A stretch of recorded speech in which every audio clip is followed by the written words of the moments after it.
নিরামিষ ওলকপিগুলোকে কেটে নিয়েছি, খোসা ছাড়িয়ে কেটে নিয়েছি। এবারে এটা দিয়ে পুড়িয়ে নেব।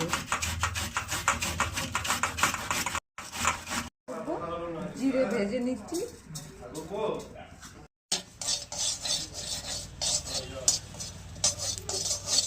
ভাজা হয়ে গেছে, গুঁড়ো করে রাখবো, নামানোর আগে দেবো। সর্ষের তেলে রান্নাটা করবো। নেবো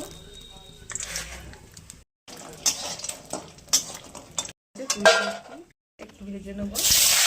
লঙ্কা দিলাম ফোড়নে,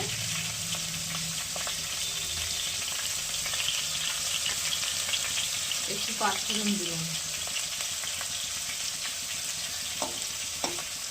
দুটো তেজপাতা দিয়ে দিলাম,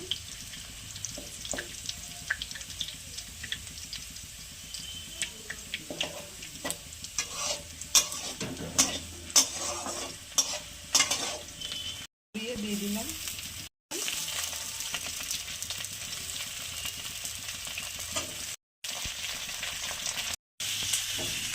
কত জল বেরোলো, জলটা ফেলে দিলাম। শালগম বলে, আমরা ওলকপি বলি। এবার কপিগুলো দিয়ে দিলাম।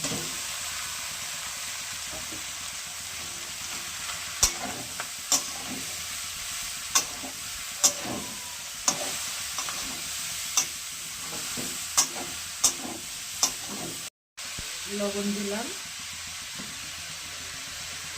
হলুদ দিলাম,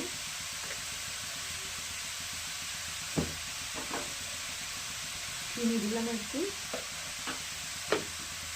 এবার ভালো করে কষিয়ে নেবো, কষাতেই হয়ে যাবে, আরো জল বেরোবে এর থেকে।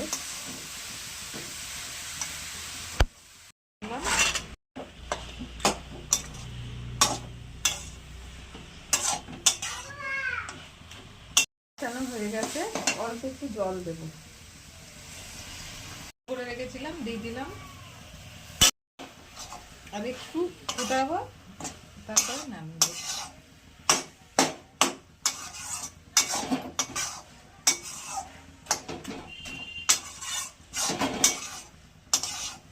ঘন্টই ভাজা মশলাটা দিলে বেশি ভালো হবে। ঘন্ট আমি আলুগুলো ভেঙে দিয়েছি, ঘেটে দিয়েছি, একটু আঠা আঠা হয়েছে। ময়দা, চালের গুঁড়ো, আটা যা দিলে, যে কোনো কিছু দিলেই হয়ে যাবে। মুখ দিয়ে বেরোচ্ছে।